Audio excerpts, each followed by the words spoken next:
strong as a boy. That's my girl. She never messed with dolls. Not her.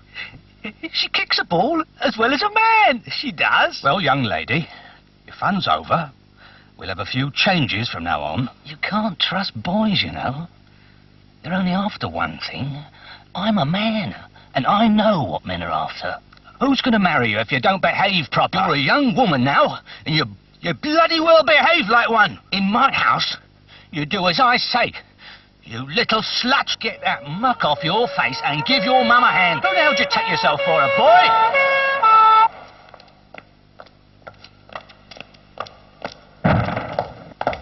You ain't coming to you, you slut.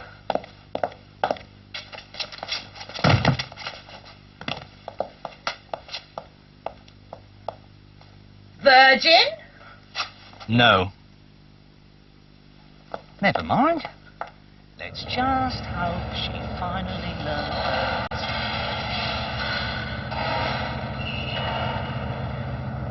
You are clearly beyond parental control and incapable of taking proper care of yourself. For your own protection, therefore, you will be sent to a corrective institution where you will be taught moral discipline and kept under control. They'd never keep me under control. You never keep me under control. I'll always fucking do what I want to do. I was scared, but I was appearing to be very angry. But it was the fear that was sort of inciting that anger, because I couldn't cope with it in any other way. I wouldn't just swear. I'd go like, fuck, fuck, double fuck, stick it up your ass and everything. I don't give a fuck now. So, I mean, if I was going to get my points lost, I was going to do it in style. So I didn't learn anything about the outside world. They never taught you anything about that. To me, it was just a place that I'd come from. I was sort of stared at in the street and pointed at, and mothers told their daughters that, you know, if they didn't behave themselves, they'd end up like me. But you have to steal. I mean, you can't live on what the social give you. Not if you want things. And there was lots of things I was missing. Like my clothes.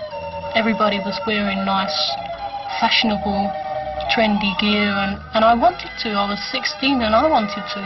So I needed the money to buy the clothes to try and fit back in. Young lady, you appear to be determined to take this path of self-destruction. You need to be protected against yourself. I recommend a period of time in a corrective institution so that you can learn how this society expects you to behave. Teach me how to behave. Teach me how to fucking behave, you fucking wait, mate. You wait till I come out. I'll show you how they taught me to behave.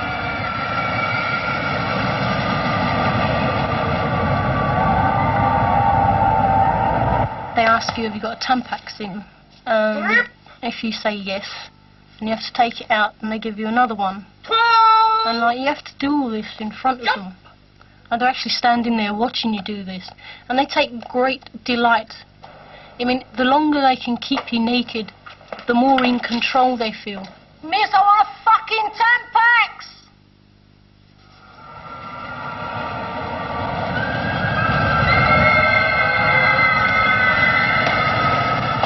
My fear was replaced by anger. And I thought, well, I'm going to do you before you do me. You had to be vicious. Because if I hadn't done her, they'd have done me. Do you understand? If you become too friendly with someone, they'll move them. It's their way of punishing you in a different way without actually putting you on report. Because it's easier to deal with one than it is with two. Just so boring. And there's always this air of something's going to happen, you know, because something always does. But I wasn't scared anymore after Borstal. There wasn't anything to be scared of.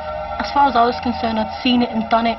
I wanted to be a toughie. I wanted to come back in with a crime that was bigger than my last one.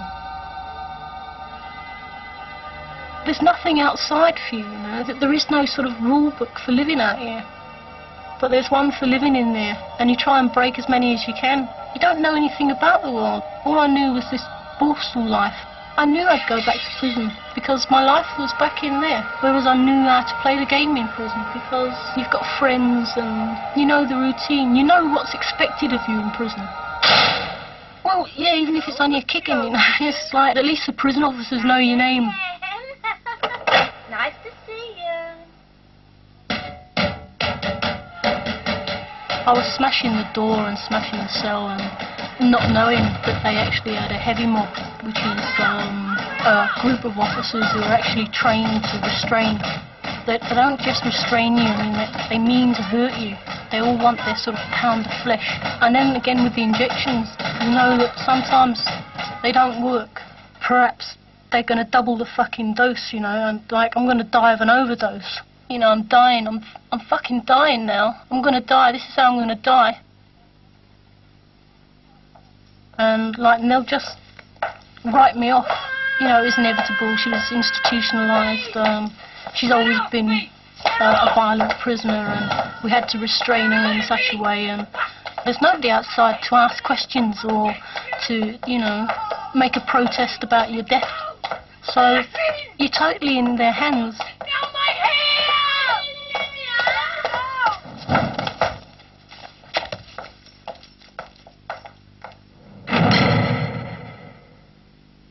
Bleak House is a scary place.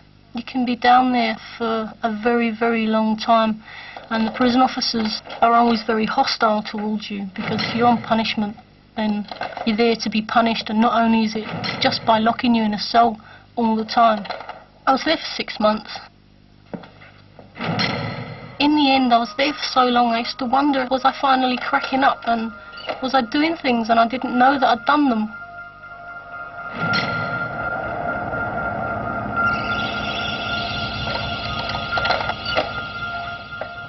All I was used to was these nasty, nasty faces at a door, giving me food with smirks, having to ask male officers for Tampax.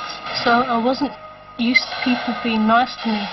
And if they were, I always expected something nasty to happen.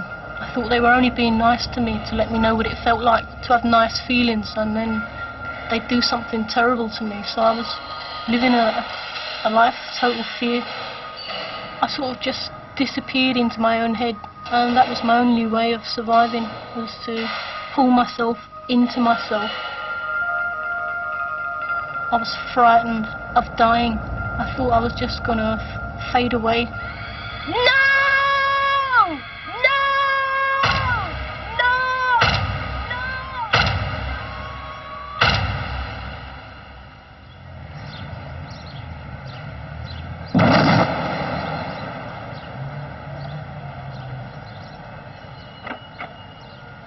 My sentence had finished.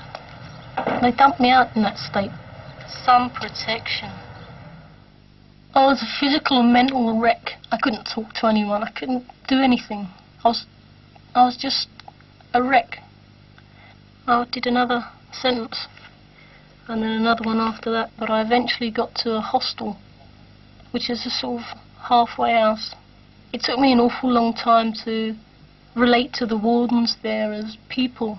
But after a lot of patience on their part, they could see the frightened 14-year-old child that was behind all that horrific stuff that had happened in prison. They gave me space. Eventually, a little bit of trust arrived, and I started to open up. And so the anger's still there, but it's now a controlled anger, and I can use it in a constructive way, rather than just destroying my own life.